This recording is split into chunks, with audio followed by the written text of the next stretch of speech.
Never in a million years did I think buying a home could be so simple until I found Interra Homes. Their website's online tools are easy to work with and super user-friendly. I used the neighborhood map tool to find the right lot for me.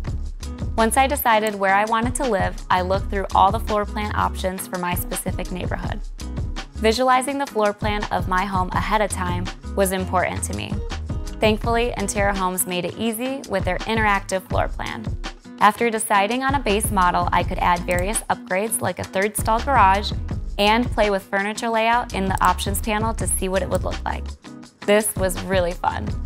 With my vision for layout set, it was time to see it three-dimensionally.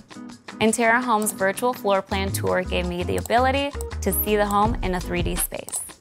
Clicking on the dots and arrows made it super simple to advance through the layout. The online design studio was where I could finalize my decisions on all available details and finishes in my house. This got me super prepared for my meeting with the interior designer. She could see what I wanted before we even met. This process was so easy and I was able to do it from the comfort of my couch, and it's all thanks to Interra Homes.